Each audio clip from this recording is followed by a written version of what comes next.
Hallo, mein Name ist Christiane Wirz. Ich bin Coach und Autorin aus Köln und weiß, wie sich etwas aus Krisen machen lässt. Herzlich willkommen. Und heute heiße ich willkommen jemanden, den ich auf einer Konferenz kennengelernt habe, in der es um Autismus geht.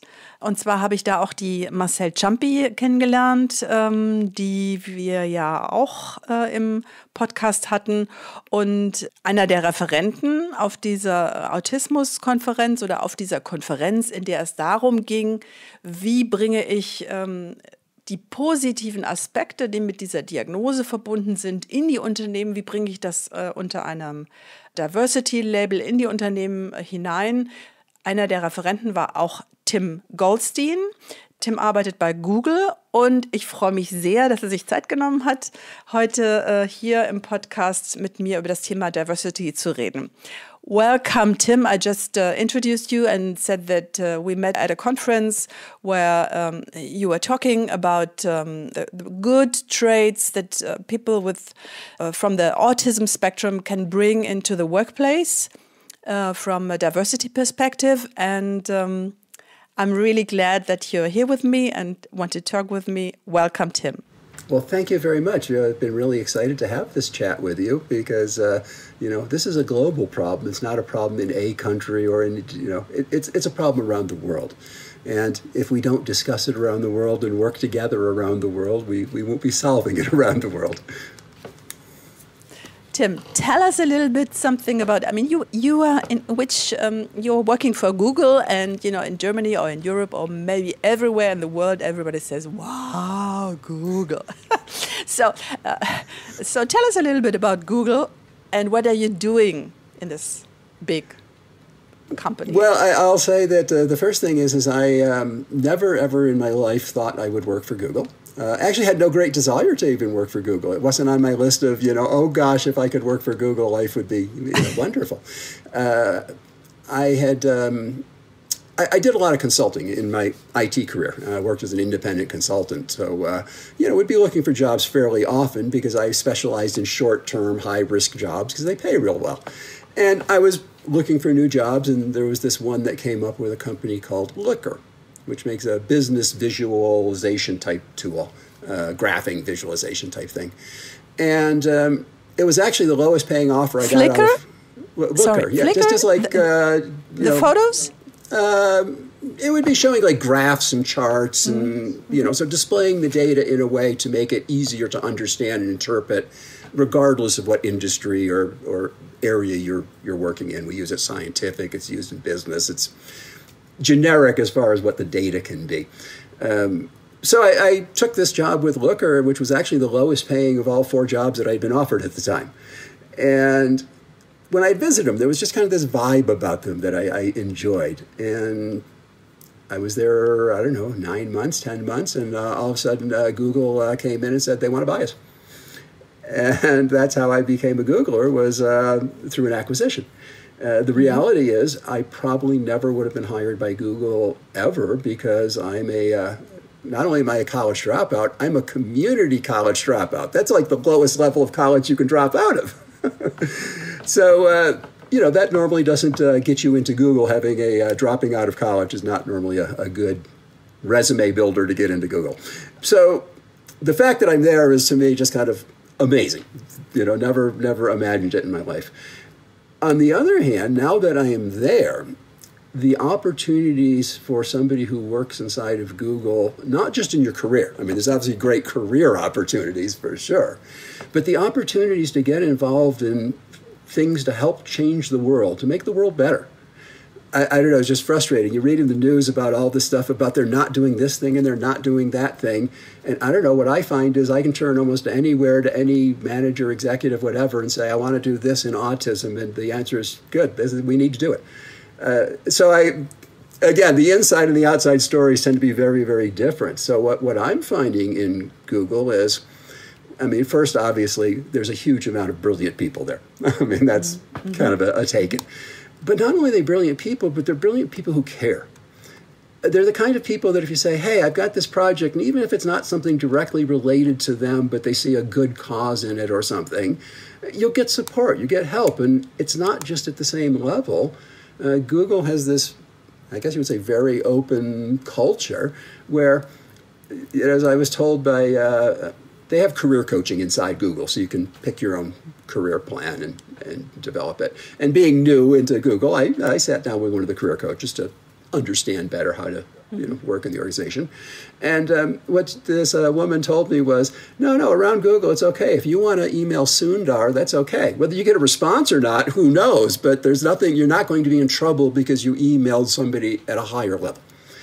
And a lot of times they actually do respond if it's, if you don't write, a tome that's so long that they, a couple bullet points, you usually get an answer. A long thing, you usually don't get an answer. So that's one thing I find so interesting about Google that I haven't ever seen in another company is both openness, both between employees and what's allowed to do between, employee efforts, and all the way up to the point of management actually sits down and listens and pays attention, which is not what the news is quite saying, but that's the experience I'm having being a part of the company. As a matter of fact, this will give you a little bit of an idea of how much liberty we tend to have. We did last month a autism, we called it Tech on the Spectrum for Managers. So it was ended up being about a 3.5-hour event. It was planned primary planning group was 3 of us autistic individuals. And we recruited, we didn't care. You didn't have to have anything to recruit to help us. We had people who were dyslexic, we had ADHD, and we even had lots of neurotypicals that were helping us. But we went on and put on a major global event at Google all by ourselves with no approval from anybody. Now, we got lots of buy-in and help from people, but nobody actually signed off and said, yes, you can do this. So that's kind of, for most companies, you could not pull off a global event that you're going to make the company pay for without somebody approving it first. To me, it's very interesting, and it's been so crazy because of that ability to move back and forth and talk to different people, of the amount of things you can get involved with if you want to. I'm helping an effective computing team. So in other words, being able to pick up emotion from the computer. And they're still trying to decide what's, ethical, what parts are not ethical. But I think, as an autistic individual, what if I could have like a watch kind of thing that when my tone was sounding negative, bad, I wasn't coming across, a little red light blinks and warns me that, warning, warning, warning, you might be, trotting on dangerous territory. But that's actually part of Google research. I'm in the Google Cloud division. It's not even involved with the division I'm in, but the answer is I am actually a long-term advisor to that group on autism. And you have those kind of opportunities. So it truly is a very, very unique place. And that's what I'm just having so much fun with, is that the opportunities that are presented, that it comes down to how much do you want to push and how hard do you want to do it. And if you want to do it bad enough, there'll be people that will be there to support you. So that sounds like really an atmosphere or a culture that's a healing culture, let's say. We're talking about diagnosis and the good sides of a diagnosis, because you have a certain, direction for traits that you have, or things that are a little bit more extreme than maybe with another person. But that really sounds like a healthy culture, and people who just deal with you no matter what diagnosis you have, just are curious and interested. Yeah, yes, very much so. And, I personally, as you know, just Google me and you find out that Tim is autistic. It's not very well hidden. It's all over the internet.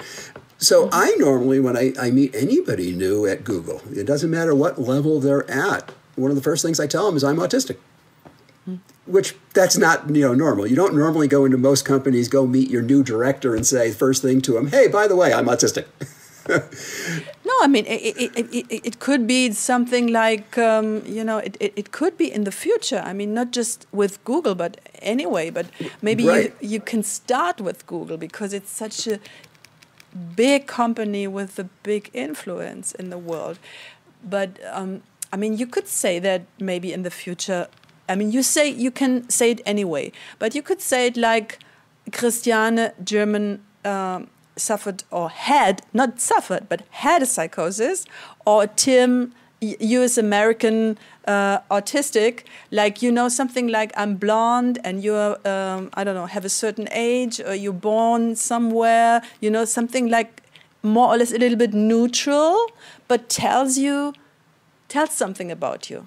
I'm completely with that. It's like, it's not, there are good things and bad things to be born in Germany or in the US, No, I completely agree with what you're saying, which is we should be able to normalize, and not just autism or not just ADHD, it should be any mental health kind of thing. When we look at the statistics, it's something like, 2/3 of all people will have some mental health, challenge somewhere in their lifetime. So why is it that you can't tell anybody at work about things that everybody at work is experiencing? That's kind of ridiculous. And it heals, Yeah, I mean, maybe you could have, let's say, something personally bad can happen, or something globally bad can happen, like the virus. And some people have difficulties with dealing with them. And you could say that it's a burnout, you could say it's a depression, whatever. But if you're surrounded with support and not with shame, then you have it 3 days. Maybe you have it 2 weeks, but you don't have to have it all times, all lifetimes, and or forever or something like that. It's just a certain time where you experience a certain whatever condition, and then you're out of that. No, an example of that actually is my prior boss. But as far as job-wise at Google, I came in again through the acquisition of Looker, and the position I was in at that point was a senior consultant in professional services. So working directly with customers, both doing the technology and training them to both business side and technical side of how to use the products. And I actually just recently moved, and I'm now in the global training unit as the specialist in the Looker product. Really, I'm doing a lot of similar things to what I did. It's just that as they're integrating the two companies, the Looker positions are going away, and they're being, integrated into the appropriate departments of Google. So that's what I do now is the global trainer. My former manager, she and I started out with not the best relationship. Mm-hmm. And then it probably got worse from there. It started out bad and went bad, worse. And long story short, and we're actually going to be doing a podcast or something with differentbrains.org, Hacky Retman, she and I together, and we did one for Google. And we did manage to turn around the relationship and got to the point that the relationship where she finally got to understand, and fortunately I know a little bit about autism, so I was able to help and teach her, which a lot of people don't have that. They have autism, but they don't have, the expertise in it to actually help somebody understand how to work with them best. Mm-hmm. And, once we finally got to the point that she understood that I had some things I was really, really, really good at, and there were some things that I really wasn't that good at, but I could do. Mm-hmm. And what it really came down to is, I have challenges with executive function, like a lot of autistic individuals do. And in that particular role, you handled a portfolio of clients, about 10 to 15 clients, and you had to juggle them yourself, and, people would cancel, and so you'd be doing a lot of task switching, because you might be 1 hour with one client, and then maybe a break, and then another hour and a half with a different client. And, once she finally figured out that is not what works really good for me, instead of having lots of little clients, she started moving me to lesser but bigger clients. And that was much more successful. Not that the other ones worked poorly, but what ended up happening was it would burn me out. By the end of the day, I was just pretty well toast from trying to do all this executive function stuff that just isn't a strong point for me. Whereas when she was able to move me over to the less of the larger customers, so you could actually concentrate on something a little bit longer, it totally reduced my level of stress and such. And as my level of stress came down, my interactions with everybody else got better because I'm not stressed out. I can actually think about, okay, what am I going to say that, I can say it in the right way and those kind of things. But I think like all of us, when you get stressed, you fall back to your default modes, and oftentimes they're not the appropriate modes for a workplace. Mm-hmm. So, Tim, when were you diagnosed yourself with autism, and how was your, let's say, not the Google story, but what was your autism or diagnosis story? And maybe in the beginning you have been very, depressed because of that, and maybe after a while you thought, oh my God, it's not that bad, and I will fight for it. No, actually, it's kind of interesting. I mean, first off, I'm 61 now. So I went to school and went through the school system, which is, of course, where most children get caught as far as diagnosis. Back when we didn't even know what autism actually really was. At that point, it was really only Connor-type autism of, nonverbal children. Probably in Germany, you knew about Asperger's stuff because it was, in language. But in the English-speaking world, it wasn't even translated till 92. So we didn't even know about, that autism could involve kids that speak. So I had no clue I was autistic because there was no concept of that in school. I mean, was I a troublemaker in school? Did I live in the principal's office? Yes. So did I have all the hallmarks of what you would see now for an autistic child? Yes, I did. Mm-hmm. But back then, we didn't know what that was. It was simply, yeah, he's bright, he's challenging. We'll figure out how to deal with it. And eventually, my mother says the way I got through school was they finally figured out, just let me do what I want, because otherwise nothing's going to happen anyways. I'm still going to do what I want, and they're just going to be frustrated trying to change it. I don't know how true that is, but Mom says that was really essentially what the school system did.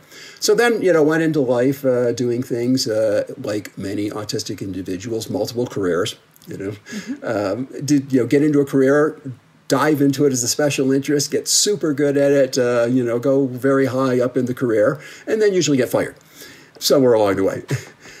And that was a repeat pattern. I was also done entrepreneur stuff, done my own business a number of times, and, varying levels of success, some from, and not so, to some very, very successful. So what happened now, as far as what got me to the diagnosis, so you can just kind of see, background-wise, no clue whatsoever. Obviously know I'm different from most people, but no clue what that difference is. Mm-hmm. And I was working at that point doing my independent consulting, so full-time job as a consultant in the IT, and I had decided I wanted to start a manufacturing company with zero background in manufacturing. So I went out and, bought, U.S. Just under $200,000 worth of equipment, and that I've never ran in my life. These things are the size of cars. I never worked or anything like that, and started a business. So I was running that business and working full time, and I ran that business for 10 years before I finally let it go. And we did quite well, and it grew and all that stuff. And it grew to the point that I was no longer doing things I enjoyed in the business. I was now being a manager and having to, run a business, not do what I liked in a business. Mm-hmm. And between just the years and the stress and the, dealing with employees and all that stuff, combined with also having a full-time regular career, I essentially just burned out. Mm-hmm. It wasn't depression per se. I have, besides autism, I actually am hypomanic. So my tendency when I start to, spin out of control a little bit is to go towards mania, to go towards being manic. But not crazy manic, just like type A, push a lot harder than most people would, but still within the realm that you can say, wow, he's a pretty hard charger, but, so are most other people that make it. So you're at the border, but not over the border where people go, there's a problem. And on the other hand, my wife knew there was a problem. Just through the relationship of relationship with autistic individuals are challenging. It's probably the best way to put it. And at that point, we'd been married about 30 years. And, just the stress, the whatever, me being, half manic most of the time, I got the, you need to go do something about it, which was a good suggestion.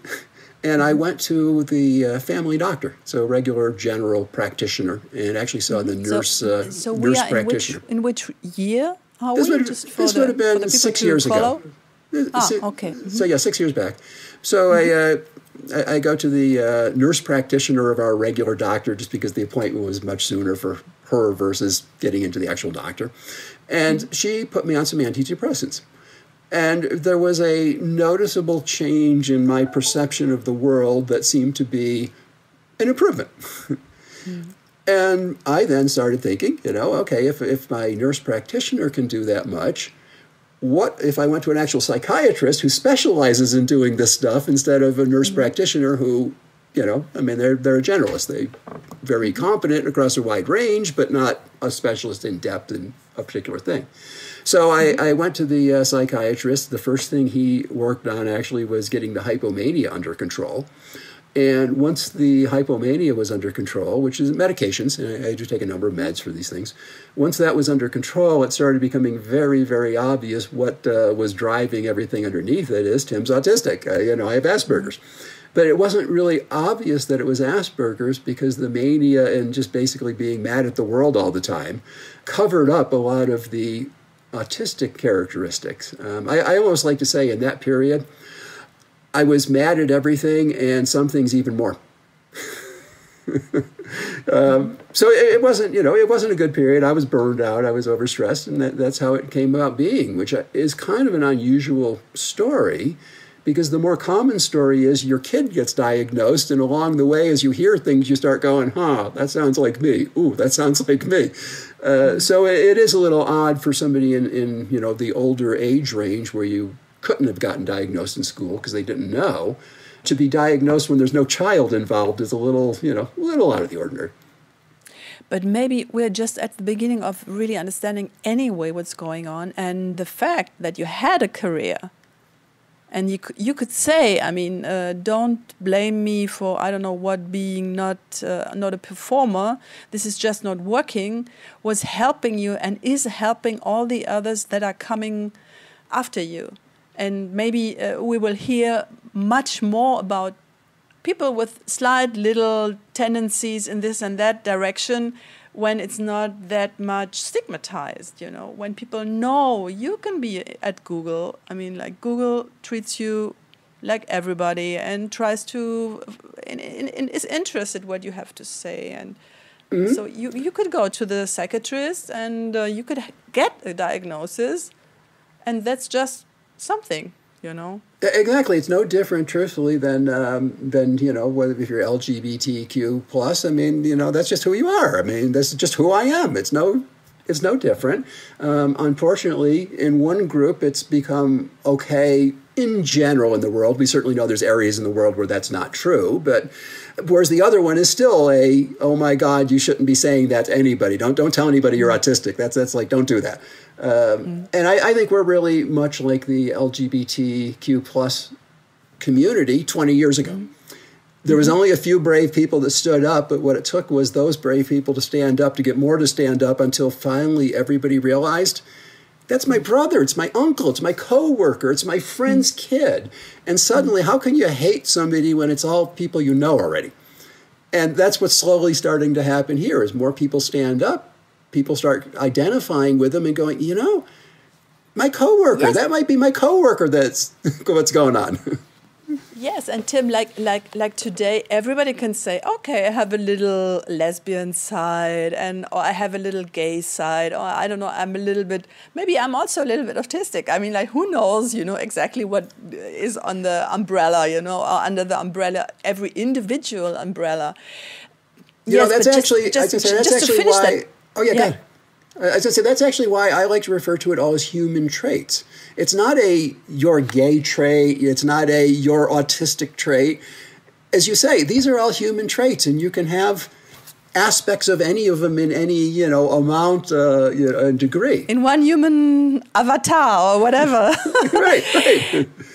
Tim, you told me when we had a little conversation before this podcast that you yourself would say that you might sometimes, with this autistic, let's say, side or trait or whatever, you might sometimes lose yourself a little bit in tiny little whatever and think about this could happen and this could happen and this could happen and then there could be also a problem, whatever. And I mean, this is to come to perfection, you need definitely in a team, you need somebody who's thinking this way. But my question would be, you said that at Google, you are in a kind of well-being atmosphere. So is it possible to say that? And maybe does that heal your anxiety that things could turn out in a bad way? I would say yes, very much. I mean, there's still some things at Google that are challenging to the autistic individual. Yeah. For instance, the performance ratings. Can be some challenges, things like that. But as far as the overall atmosphere, I mean, you can always find something that's not as nice as you would like. But it's as far as the workplace. Yeah, I mean, as far as the overall atmosphere, no. The overall atmosphere is very open, very welcoming of whatever, regardless of what your background, who you are, how you identify. Basically, nobody really cares. You're another person. You got yourself into Google. You're bright. What do we got to do together? Let's get the job done, which is a really nice environment to work in. And I was actually talking to my psychiatrist the other day about that, of how it genuinely feels, I don't know, I guess I would say a sensation or a state that I've never really experienced of being in a place where you're actually wanted for your uniqueness and desired and getting accolades for your uniqueness, not being told all the time, be like everybody else. Wow. Sounds great. Sounds like a potential model. What do you say, Tim? There is definitely a good piece of the model there. The only part of the piece to me that's missing is there's nothing specifically driving towards really autism and mental health. It's all lumped under disability.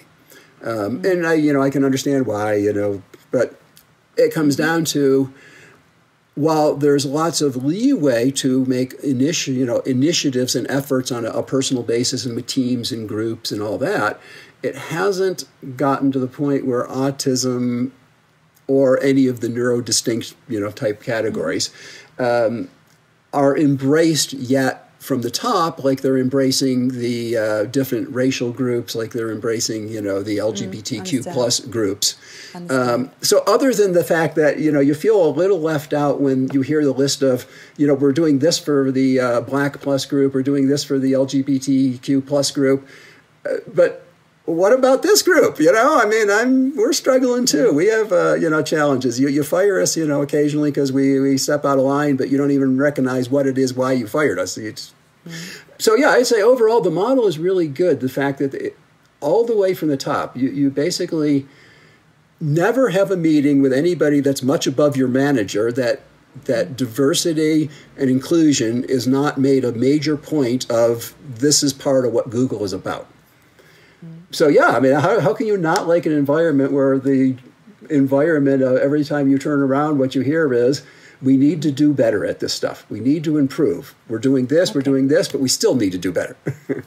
So you would say, like, the root of Google is the search engine, and you see some colors. So we need the whole rainbow, including mental health?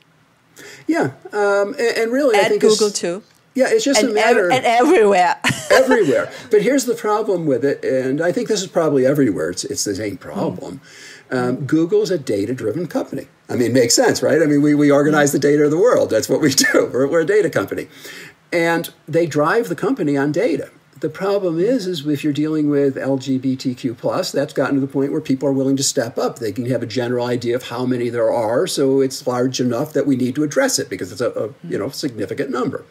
When you go to, the Black plus, Latina X plus, the Asian communities, again, they can identify very easily that there's this many of this and this many of that. The problem is, I guess you'll say cultural shame more than anything, that's wrapped around autism, or not just autism, anything with mental health. most people aren't counted because most people aren't willing to hold up their hand and say, yeah, I have ADHD, yeah, I have autism. So the metrics say, oh, it's only a small group. When the reality is we know it's a big group, but the data isn't there because people, yes, it's society biased. wishes. I mean, like, Tim, we know that I'm talking about psychosis, and I told you that I had different diagnoses. Right. Bipolar and schizoaffective and I don't know, whatever. So, but if you count people with psychosis, you have 3% of the whole population. Right, exactly. 3%. And 3%. And if these 3% have parents and one sibling, at least, I mean, if they don't have friends at all, if they have never been at school, if they never have colleagues, whatever, then they still have these people. So you have 12% of the world population affected by psychosis. So don't tell me psychosis is is just not happening.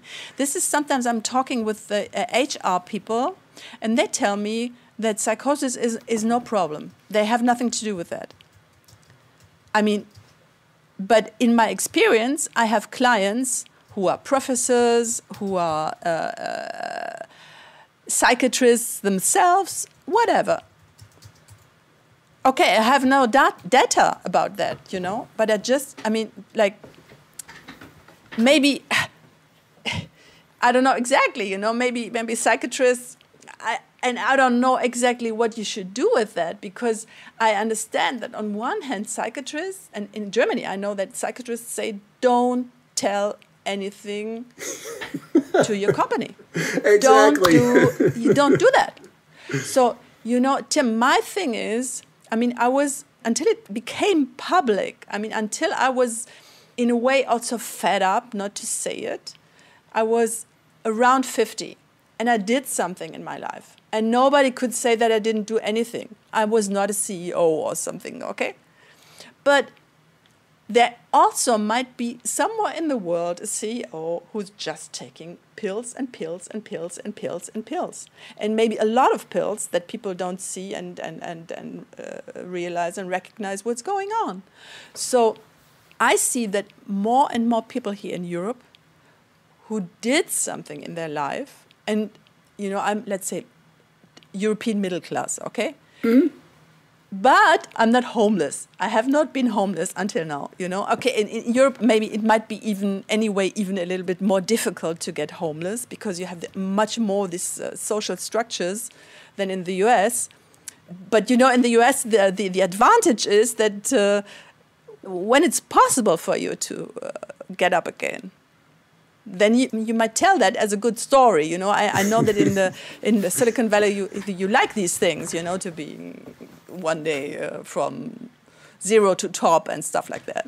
But still, mental health is something else.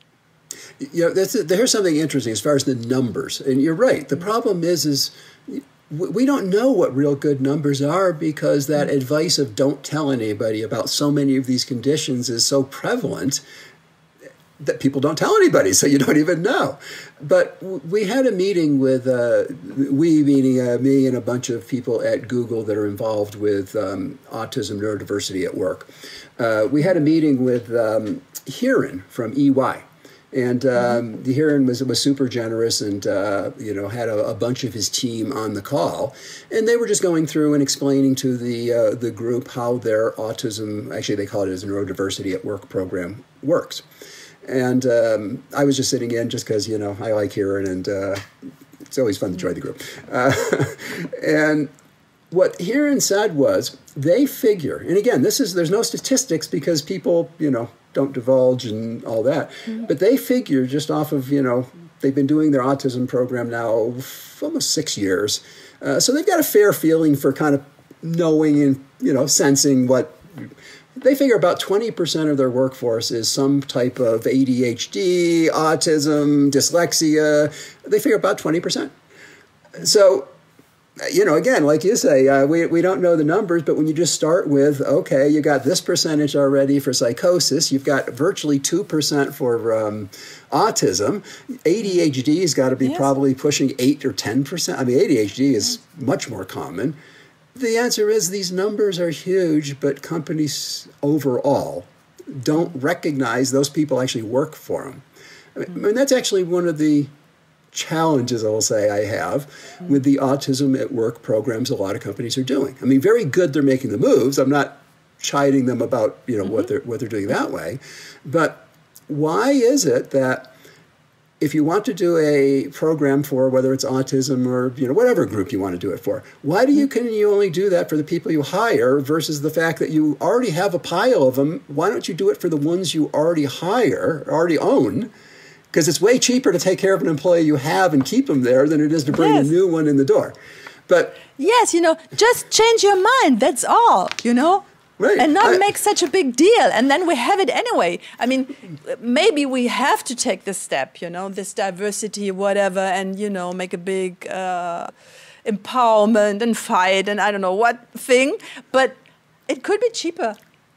I mean, it could be very cheap just to say, let's try to change these mindsets. Let's try to change the culture and, integrate that and don't feel ashamed. And use this thing from the shadow, which has his dark sides and sad sides and I don't know what. Yes, it has. But use it and bring it into the light. I mean, use it. Mm-hmm.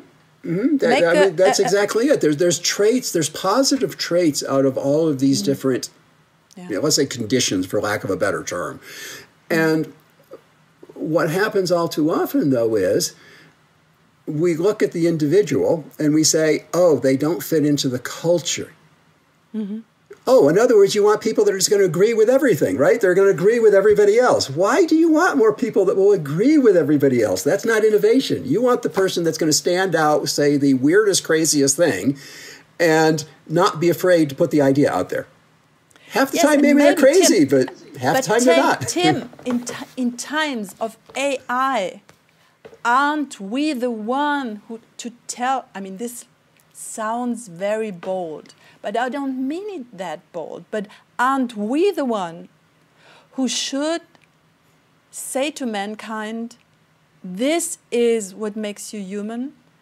Because the other thing, I mean, AI can do all this average stuff anyway, million times better than you can. I cannot compete with that. I mean, this is stupid, What do you think? No, I mean, you're completely right. I mean, where AI is super powerful is if you need to do something that's a repeated kind of process. I mean, you need to predict something over and over again. You're going to predict stocks, you're going to predict weather, you're going to, whatever it is. I mean, AI basically is trained on a set of things to do a specific task or purpose. The goal, of course, we know the holy grail is that it can be self-learning like humans are, but that doesn't exist at this point. So if you want any new idea, any innovation, it's got to come from a human, because AI doesn't produce innovation. It just does whatever you taught it to do really, really well. So I agree. You need those different opinions to get the innovation, because the AI is just going to keep doing the same thing over and over and over again. Right now the AI, it's checking the pictures, and we already know there's biases in it. But guess what? You could run it every time you run it. It's going to be biased every single time until you change it. It doesn't learn by itself that you said, oh, no, you're biased. Now fix it. So no, I think you're completely right. AI is powerful, but a human is kind of another step up in the ability to pull ideas basically out of the air. Versus AI, you're really saying, okay, it's really, really good at doing a determined process. Mm-hmm. But if we had to learn and run on determined processes, we wouldn't get much done in life. It would be like, why don't we have robots everywhere? Because it's really hard to get them to interface with the world, because you got to make decisions continually that they've never faced before. But, even a 5-year-old can make all those decisions and get through just fine. So you're right. The human factor is huge, and it's that alternate perspective from the human factor that enriches the range. Again, I say, if everybody's just agreeing with each other, I was told in business, I'll put it this way, if you have a partner and you and your partner agree all the time, why do you need them? Right? I mean, you want a partner that's going to challenge you and say, no, what about this? And you can have a reasoned discussion between the two of you and come up with the best of I mean, you shouldn't have that all day long. No, but there should be times of, agreement. Yeah, I'm not saying you're in an argument all day. I mean, you're compatible, you like each other, but you have I completely understand. Different viewpoints. So when the viewpoints come up, there's a discussion, and you're getting enrichment from it. Of course. I mean, overall, you like the person, you like going to lunch with them, you like talking about most other topics. It's just these few, we have some differences on. Okay. So, Tim, we had such a fun talk right now, but we still live in COVID times. What would you say from your personal experience would be something that you can advise people who, for whatever reasons, experience crisis right now? Well, the first thing would be, you need to find somebody that you can feel comfortable, expressing, talking about. I mean, even they don't even have to even have any clue about what you're talking about. As long as it's somebody you're comfortable with, that, because I think really the value is hearing yourself saying it more than having somebody else listen to it. But I think that's one of the most important things that a lot of people are feeling detached from, is their circle of support was always in person in the office. And now that they're working from home, they don't feel that same level of connection and comfort that they'd have, having a little water cooler talk with somebody or whatever. Whereas for me, and what I've seen with a lot of us autistic individuals, we already have loose attachments. I mean, we usually have one good friend. That's it. We only need one. We don't need 20. That's too hard to maintain 20. One's perfect. And we don't need to be with them and talking with them and talking to them on Zoom. Talking to you on Zoom is just as satisfying to me for human contact and input as if you were sitting right next to me. Okay, sitting next to me would probably be a little bit more satisfying just because, but, because we could be drinking coffee or tea or something together, and, but overall, as far as the mental type of portion, no, I think that's really the trick, is recognize that just because you're going over Zoom doesn't mean you can't be as connected and intimate with your people who you've always been as you were when you were talking to them in person, which I guess translates to get over the fact that you're looking at a camera. The camera doesn't care, and you're just talking to your friend. That's all it is. Okay, Tim. So thank you very much. That was really, really interesting. And I hope that, one day we will have contact again in whatever project and effort to bring the subject forward. Thank you very much. Well, thank you for having me. And I'm sure we will definitely, for going forward, have some things we're going to, contact, collaborate, have another podcast, tell the world how you and I made some changes into it. Yes. Those kind of things. Of course. Ja, das war wirklich ein sehr lustiges und interessantes, nettes, anregendes Gespräch mit Tim Goldstein, für das ich mich ganz herzlich bedanke.